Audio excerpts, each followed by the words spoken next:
Hello class 6, welcome back to our channel. Class 6, as you all know, we are doing our chapter 4 from our civics book, Key Elements of a Democratic Country. In the previous lecture, in the previous video, we have covered one of the very important feature of democracy is participation of people, where we have covered the importance of elections and we also learned the other ways of participation. And now the second very important feature is need to resolve conflict. First of all, the question is, what do you understand by term conflict? Conflict basically means when two people have disagreement, or we can say the clash between two communities, two people, two states. Okay, तो कोई भी अगर clash हो जाता है, conflict हो जाता है, डिसएग्रीमेंट हो जाता है, this is very common when we live together. जब हम एक साथ रहते हैं तो हमारे फ्रेंड्स में भी ऐसे कॉन्फ्लिक्ट्स, इवन फैमिली में भी हो जाता है. So this is not a bad thing. लेकिन सोल्यूशन कैसे किया जाए इन कॉन्फ्लिक्ट्स का, किस तरह से सॉल्व किया जाए, this is very very important. So here the topic is need to resolve conflict. अगर हम रिजॉल्व नहीं करेंगे, प्रॉब्लम बड़ी होती जाएगी and this will definitely give negative impact on our nation. हमारे कंट्री का पीस, हारमनी, सब कुछ ऐसे अनस्टेबल हो जाएगा अगर कॉन्फ्लिक्ट्स को ख़त्म नहीं किया जाएगा बच्चा. So first question, conflicts actual में क्यों होते हैं? So conflicts occur when people of different cultures, religions, regions or economic backgrounds do not get along with each other. जब हम एक साथ रहेंगे तो definitely clashes आएंगे. And second way हो सकता है when some among them feel they are being discriminated against. अगर किसी को ये फील होने लग गया कि हमारे साथ डिस्क्रिमिनेशन होना है, then the conflict can be rise.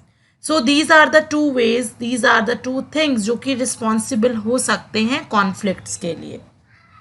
And अगर कॉन्फ्लिक्ट हो जाता है then people may use violent means to settle their differences. तो कुछ ऐसा गलत करेंगे. Even this leads to fear and tension among the area. So here who is responsible to resolve the conflict? One of the very important duty of our government is responsible for helping to resolve the conflicts. Even some laws are made. As you all know, we have our constitution, and according to the constitution we have to follow same rules and regulations.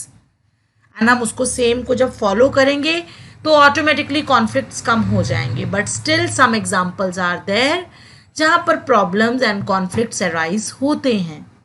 Like you can see in this picture, some religious processions are going on, celebrations होते हैं, and ये भी conflicts के कई बार reasons बन जाते हैं बच्चा. How?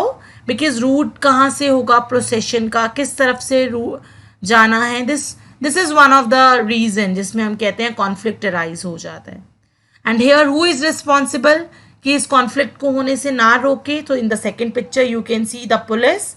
So the government, basically the police, play an important role in getting representatives of concerned communities to meet and try and arrive at a solution.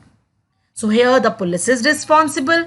At times there is fear that violence may erupt. कई बार लोग पत्थर फेंकना start कर देते हैं, procession रोक दिया जाता है. So police is responsible कि for ensuring that violence doesn't take place. तो इसीलिए पुलिस को यहाँ पर लगा दिया जाता है, उनको ड्यूटीज़ पे हायर कर दिया जाता है सो दैट इस तरह के कॉन्फ्लिक्ट्स को हम किसी तरीके से रोक लें. So this is one of the example we are like learning about the religious procession से भी कॉन्फ्लिक्ट्स अराइज हो जाते हैं और उसको सोल्यूशन करना, उसको सॉल्व करना, this is again government's responsibility where the police plays a very important role. Here one more reason, one more example of conflict. अब ये conflict किसके बीच में है? Reason क्या है conflict का? It's very interesting. River is the conflict reason here. River, आप देखिए रिवर एक नेचुरल सोर्स है, हमारे पास नेचुरल रिसोर्स है जिसको हम यूज कर सकते हैं, और ये भी कई बार एक कॉन्फ्लिक्ट का रीजन बन जाता है between states, state versus state. Yes, सो रिवर क्या होता है, एक रिवर है, it may be it start from one state और दूसरे से निकलती हुई जाए और थर्ड स्टेट पे जाके फिनिश हो, आपको नहीं पता because this is a natural resource, आपके हाथ में नहीं है। तो इस तरह से वाटर के शेयरिंग के चक्कर में भी कॉन्फ्लिक्ट्स अराइज होते हैं, इश्यूज क्रिएट होते हैं। This is one of the issue you can C Kaveri river. Kaveri river का बहुत बड़ा एक कॉन्फ्लिक्ट रहा between the Karnataka and Tamil Nadu. बेटा ये रिवर है जो कर्नाटका से क्रॉस करती हुई तमिलनाडु जाएगी, एंड कर्नाटका में इस रिवर पर डैम बना दिया गया। कर्नाटका इज के and the dam is also के, कृष्णा राजा सागरा डैम। ओके, और क्यों बनाया गया डैम? फॉर इरिगेशन, बहुत सारे डिस्ट्रिक्ट्स में एंड सिटीज़ में पानी पहुंचाना था। Bengaluru as you all know बहुत इंपॉर्टेंट सिटी है, तो सबकी नीड्स को कंप्लीट करने के लिए dam was formed on the Kaveri river. And then water store, next आपका तमिलनाडु जो स्टेट है, इन्होंने भी डैम क्रिएट किया, मेटूर डैम। एंड इन्होंने क्यों किया?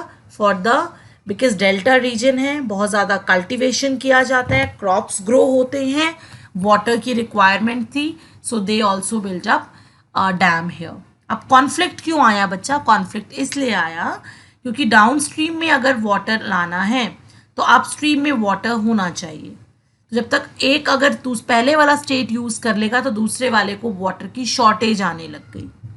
सो दोनों स्टेट्स का रिक्वायरमेंट्स कंप्लीट नहीं हो रहे थे, जितनी उनकी नीड्स थी उसको सेटिस्फाई नहीं करा पा रहे थे, और ये सब कुछ क्रिएट होता होता this leads to conflict. And here the government को स्टेप इन करना पड़ा। यहाँ पर गवर्नमेंट खुद आ गई बीच में, क्योंकि फेयर डिस्ट्रीब्यूशन कराना था, तो मीडिएटर बनी हमारी सेंट्रल गवर्नमेंट, एंड इस तरह से इस प्रॉब्लम को सॉल्व कराने की कोशिश की गई।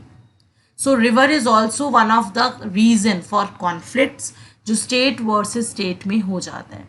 But again the point is, the important thing is we have to solve this problem, and government is performing very important role to resolve the conflicts. Now the last topic of this chapter, equality and justice. These are inseparable. अगर किसी country में equality है तो definitely justice है, और अगर justice हो रहा है बिकॉज इक्वालिटी है। Yes, so one of the example you can see in India, untouchability remove करना, this is one of the example. ठीक है, उसके बाद हमने देखा डॉक्टर बी.आर. अम्बेडकर ने कितना ज़्यादा रोल प्ले किया इक्वालिटी के लिए, ताकि सबको जस्टिस मिल पाए। Even our government also make some special provisions, like girls को, गर्ल्स चाइल्ड को ज़्यादा प्रमोट करना, बहुत सारे इंस्टीट्यूशंस में एजुकेशन गर्ल्स के लिए फ्री रखना। यस, इवन गवर्नमेंट ने बहुत सारे ऐसे जस्टिस को प्रमोट करने के लिए स्टेप्स उठाए हैं। यस, गर्ल्स की फीस का बंद कर देना एंड बहुत सारे स्कीम्स ऐसे चलाना। सो ये सब क्या है बच्चा? So equality and justice both are very very important features, and these are the inseparable things. तो ये किसी भी कंट्री के लिए, if you are calling that your country is democratic, then definitely your country have these kinds of qualities, like they will have definitely the participation also of people, then the government responsibility to resolve the conflicts, as well as the equality and justice. So this chapter is finished now. We will meet with the next chapter now. Thank you so much.